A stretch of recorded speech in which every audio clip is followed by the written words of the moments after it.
그리스도의 이름으로 모든 교회가 하나님의 보내신 성령이 임하시는 초소마다 우리 주님의 은혜와 하나님의 평강이 그곳에도 동일하게 함께 하시기를 우리 주님의 이름으로 기도합니다.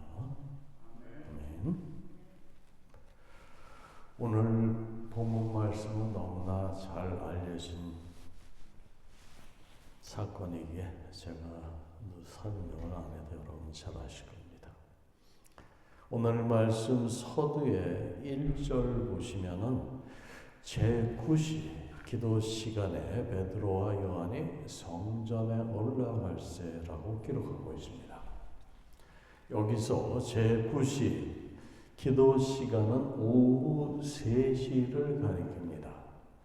구약성경 다니엘서에 의하면 경건한 유대인들은 그 당시에 하루에 3번 시간을 정해놓고 기도를 했습니다. 제3시, 6시, 그리고 9시. 그러한 전통이 아직 유대인들과 무슬림들 사이에는 아직도 그것이 남아있어서 제3시는 오전 9시, 제6시는 정오 12시죠. 그리고 본문에 나타난 제9시, 오후 3시를 정해 하루에 3번의 기도를 하였습니다. 물론 이것은 구속력 있는 율법의 규례가 아니라 자기들 자신의 종교적인 관습이었습니다. 예수님도 그것에 대해서 그 바리새인들에게 하신 말씀들이 여러 가지 예를 들어서 하셨습니다. 그리고 유대인들에 있어서 하루를 구분하는 그 낮과 밤을 그 방법에 있어서 구분하는 데 있어서 오후 3시는 이제 해가 서쪽으로 기울기 시작하여서 저녁 시간이 되는 그 오후의 기도 시간을 의미하기에 구약 출애굽기에 보면은 29장 38절 39절에 보시면은 이렇게 나와 있습니다. 너희가 제단 위에 드릴 것은 이러하니라.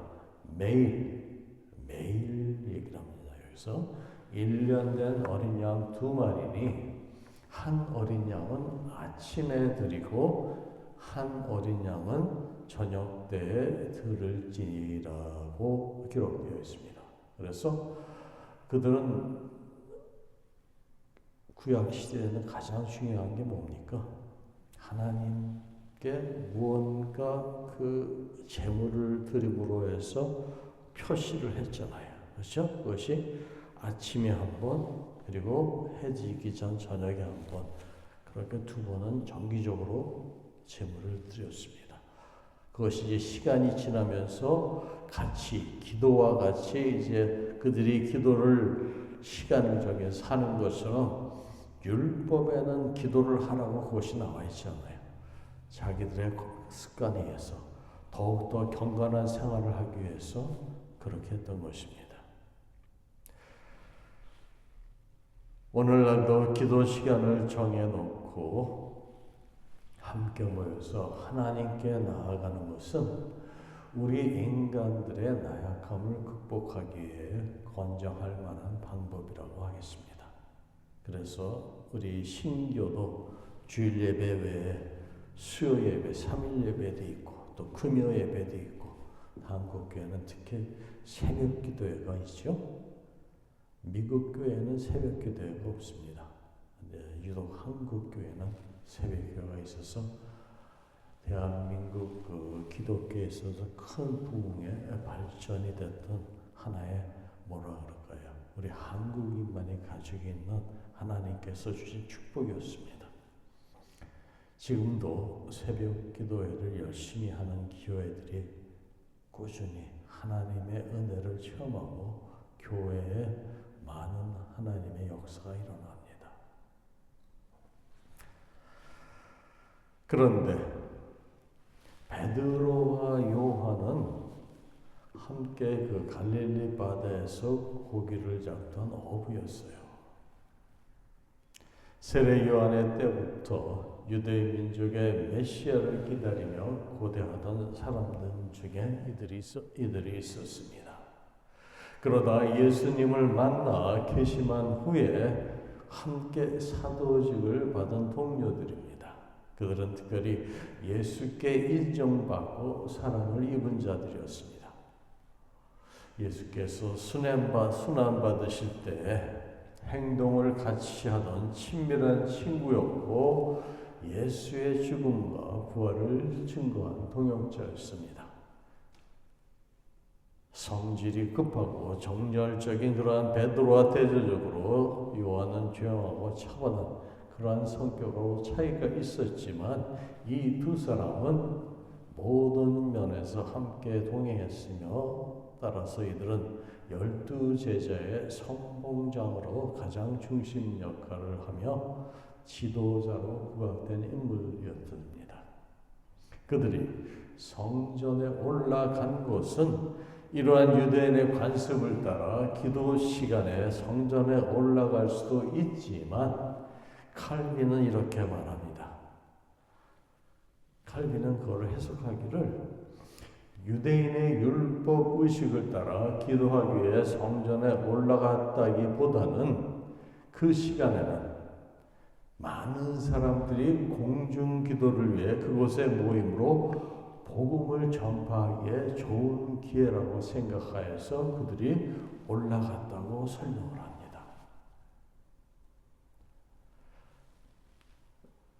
사도행전 그 성경 구절에 나와 있는 그 말씀을 칼빈은 예수님의 그 지상 명령에 대한 그 제자들에게 맡겨주신 그 관점에서 그들의 모든 행사, 그들의 발자취를 지금 해석하고 있는 거예요.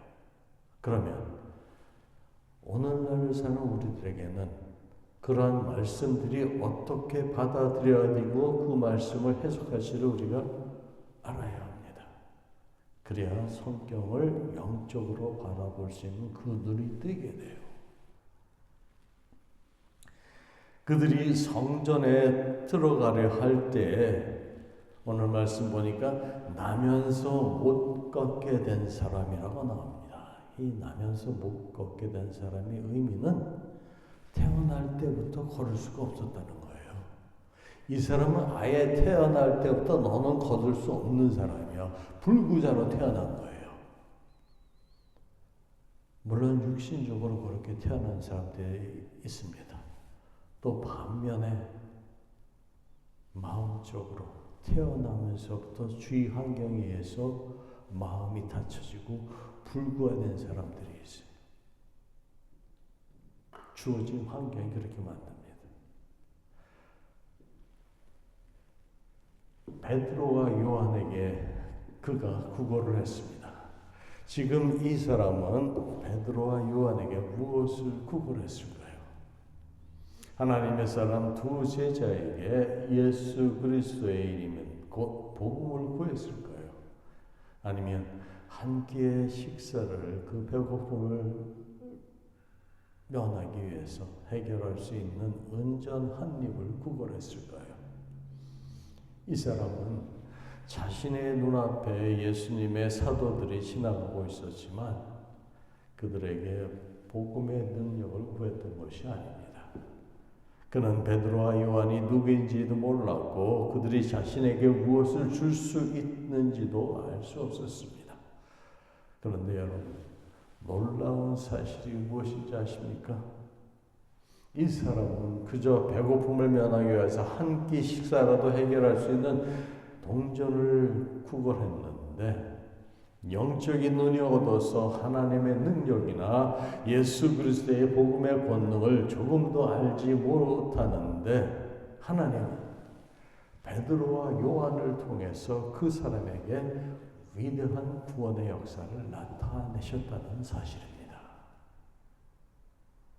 우리가 생각할 때에는 하나님 잘 믿고 신앙생활도 잘하고 물론 그런 사람들이 은혜를 받습니다. 그런데 이 거리는 아무런 그런 것도 알지 못하고 하나님에 대해서 알 것이 없는데도 하나님께서 그 사람을 통하여서 구원의 역사를 나타내셨다라는 겁니다.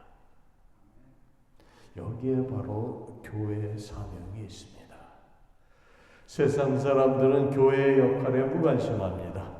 세상은 교회가 가지고 있는 이 복음의 능력이 무엇인지 알지 못하기에 복음의 능력을 기대하지도 않습니다. 그렇다고 세상 속에서 교회의 역할이나 그 사명이 사라지고 오는 것은 아닙니다. 세상은 복음을 기대하지 않을지라도, 때로는 오히려 세상이 교회가 가지고 있는 그 복음의 능력을 미워하고 싫어할지라도 교회 사명은 그러한 자들에게 복음의 빛을 비추는 것입니다. 복음의 능력을 맛보고 그들로 알게 하는 것이 교회의 사명이요. 이것을 지금 우리가 예배드리며 경배하며 하나님 앞에 우리의 책임과 의무를 다시 한번 확신하는 거예요. 예수님께서 마지막 40일 동안 제자들에게 당부하시고 부탁하신 것이 무엇입니까? 바로 복음 선포 아닙니까?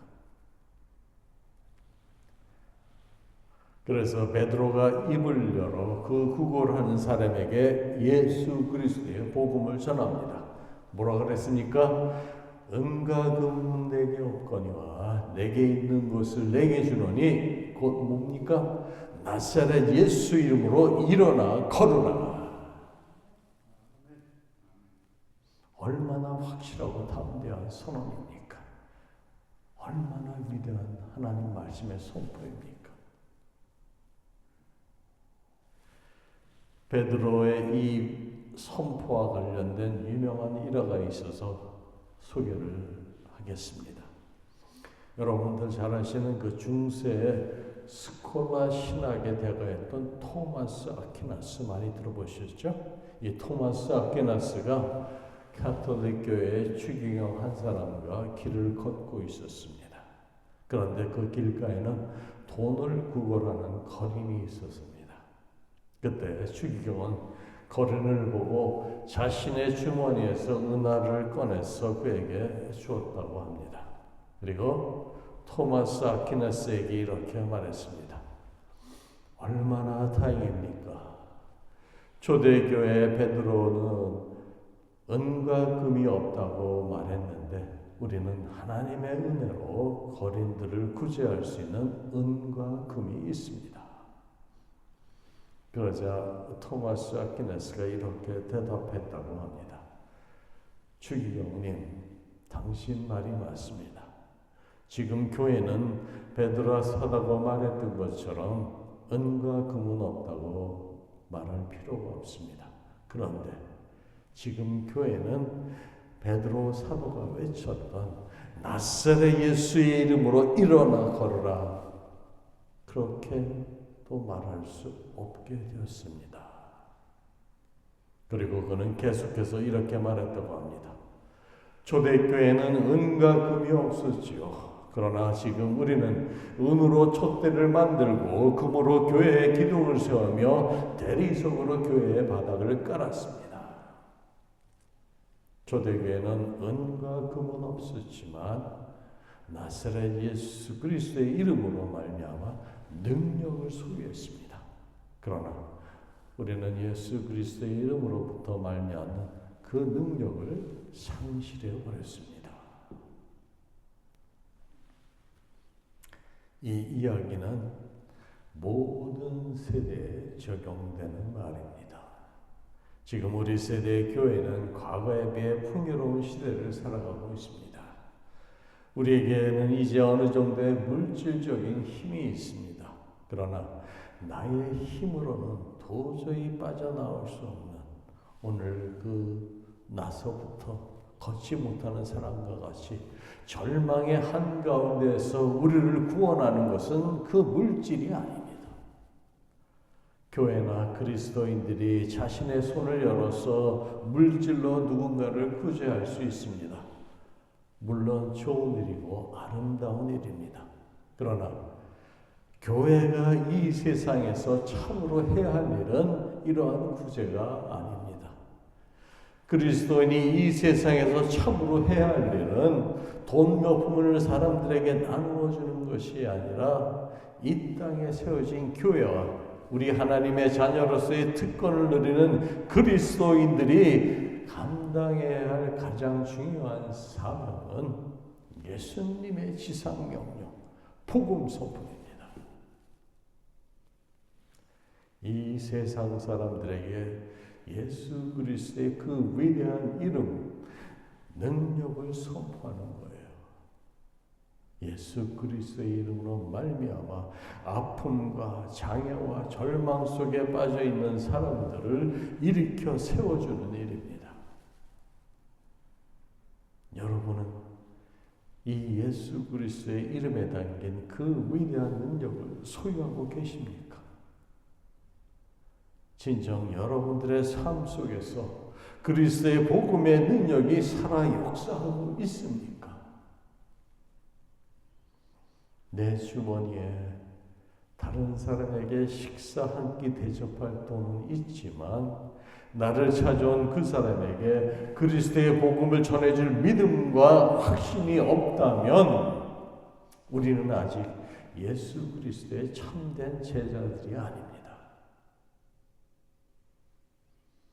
베드로는 태어나면서부터 지금까지 한 번도 자신의 다리로 걸은 적이 없었던 그에게 복음의 위대한 선언을 했습니다. 은과 금은 내게 없어도 내게 있는 것을 내게 주리니 곧 나사렛 예수의 이름으로 일어나 걸으라.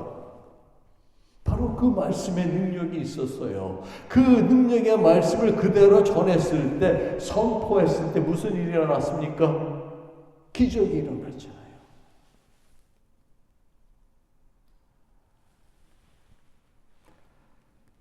베드로의 위대함, 초대교회의 위대함은 바로 예수님의 이름으로 선포하고 끝나지 않았다는 것입니다.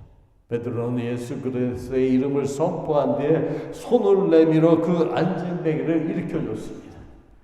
오늘 본문 말씀 이 7절과 8절을 보세요.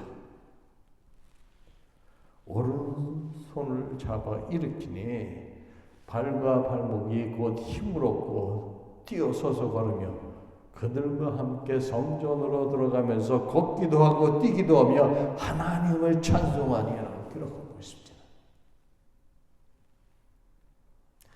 You gotta have a contact with the person. 여러분들이 진정 그 상대를 사랑하고 염려하고 긍휼히 여기는 마음이 있다면 하나님께서 우리를 사랑하시고 긍휼히 여기시는 그 마음을 가지고 그 사람을 자꾸 일으키셔야 돼요. 그냥 말씀만 전하고 마음만 그게 아니에요. You gotta have a relationship. 내 주위에 있는 친한 친구들이나 가족, 식구들 물론 전도도 하고 좋은 말도 해줄 수 있지만 정말 그 사람을 염려하고 사랑하고 그 사람을 긍휼히 여기는 마음으로 하나님의 그 마음을 가지고 전도하고 복음을 전했을 때 그것의 역사가 일어나고 하나님의 능력, 복음의 능력이 나타날 수 있는 거예요. 그냥 건성으로 얘기한다고 그냥 말씀을 전한다고 나의 할 도를 다 했다고 그게 아니죠. 그 사람의 손을 잡고 손목을 잡고 같이 일으켜야 돼. 같이 동참해야 돼요. 지난주에 우리 코이노니아에 대해서 얘기했잖아요. 교제가 뭡니까? 그러한 끈끈한 릴레이션십이 있어야 돼요. 그리스도 안에서 in Christ 예수 안에서 우리 성도 간에 그런 릴레이션십이 있다면 같이 신앙생활하고 교회를 떠나간 사람들을 보고 내가 울어야 돼요. 슬퍼야 돼요. 얼마나 안타깝고 고통스러운가. 그런 마음이 없으니까 사람들이 세상 사람들이 교회를 보고 손가락질하는 거예요. 진정 우리 이 교회가 세상에서 할 수 있는 것은 그리스도의 마음을 품는 거예요. 그 마음으로 다른 사람들을 대할 수 있고 그 마음으로 하나님의 말씀을 증거할 때 그곳에 성령의 역사가 일어납니다.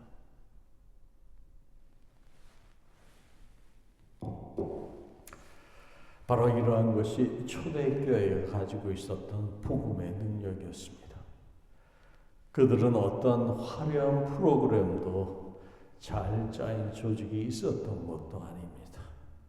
좋은 건물도 없었고 좋은 음식을 사람들에게 대접하지도 못했습니다. 그러나 그들에게는 그 모든 것보다도 비교할 수 없는 가장 위대한 능력이 있었습니다. 바로 예수 그리스도의 이름입니다. 그리고 예수 그리스도의 이름으로 절망 가운데 있는 사람, 자기 스스로 도저히 헤어나올 수 없었던 그 사람의 손을 붙잡아 일으키자 그가 절망의 자리, 슬픔의 자리, 고통의 자리에서 일어나 하나님을 찬양하는 자리로 달려갈 수 있게 되었던 거예요. 그리스도의 교회 안에 이러한 근원적인 변화가 일어나야 합니다. 그러기 위해서는 예수 그리스도의 십자가 죽음과 그분의 부활로 말미암은 죄 용서의 체험과 하나님의 놀라운 구속의 은혜와 사랑을 교회에서 우리가 경험해야 합니다. 우리가 먼저 체험해야 돼요. 이 시간 하나님 앞으로 나와 예배드리는 여러분 모두에게 우리의 인생을 날마다 변화시키는 이러한 그리스도의 복음의 능력이 충만하게 나타나기를 바랍니다. 주님의 교회 안에는 이미 예수 그리스도의 충만한 은혜를 체험을 하고 실천하고 계신 분들이 많이 있습니다. 그런 사람들이 새로운 꿈과 비전을 갖고 이 세상을 품어야 합니다. 이미 그리스도의 충만한 은혜를 경험하신 여러분들은 하나님께서 우리들에게 주신 사명을 깨달아 알고 있습니다. 교회는 세상의 사람들, 나면서 못 걷게 된 사람과 같이 날개를 잃어버린 새처럼 절망의 자리에 앉아 어둠의 그늘 아래서 그 어느 곳에서도 희망을 발견할 수 없는 사람들에게 새 생명과 희망을 주는 기쁜 소식, 복음을 전해야 합니다. 나사렛 예수의 이름으로 복음의 능력을 우리는 세상에 선포해야 합니다. 주님 말씀하십니다. 내가 주는 물을 마시는 자는 영원히 목마르지 아니하리니 내가 주는 물은 그 속에 영생하도록 솟아나는 샘물이 되리라. 그리고 이 생수를 마실 수 있도록 그들의 손을 잡아 붙잡아 일으켜 주어야 합니다. 그리스도의 교회를 통해 바로 여러분 한 사람 한 사람을 통해 복음의 능력을 깨닫고 체험하는 사람들이 무수히 일어나며 주님의 이름을 위해 기도하시기 바랍니다. 우리가 그들의 손을 잡아 일으킬 때 그들이 걷고 뛰며 하나님을 찬양하는 인생이 되는 그러한 기적이 우리 가운데 날마다 일어날 수 있습니다. 사도 베드로가 예수 그리스도의 이름으로 태어나면서부터 단 한 번도 일어나 걷지 못했던 사람을 일으켜 세우자 그 자리에 있던 모든 사람들이 이를 보고 놀랍니다. 모든 백성이 그 걷는 것과 하나님을 찬송함을 보고 그가 본래 성전 묘문에 앉아 구걸하던 사람인 줄 알고 그에게 일어난 그 일로 인하여 심히 놀라게 여기며 놀라니라. 예수 그리스도의 이름으로 한 사람이 변화되었습니다. 단 한 사람이 그리스도의 이름으로 그 절망의 자리, 슬픔의 자리, 아픔의 자리에서 벗어났습니다. 그러자 모든 백성이 요동하기 시작합니다. 모든 백성이 그가 걷는 것과 하나님을 찬송함을 보고 그에게 일어나는 일로 인하여 심히 놀라게 됩니다. 한 사람의 변화로 모든 사람이 이동하게 됐습니다. 여러분, 이 세상을 흔드는 것은 단 한 사람의 변화만으로도 충분합니다. 저는 바로 여러분이 그러한 변화의 주인공이 되실 거라 믿습니다. 여러분 한 사람이 예수 그리스도의 이름으로 일어나 걸으십시오. 여러분 한 사람이 예수 그리스도의 이름으로 절망의 자리에서 일어나십시오.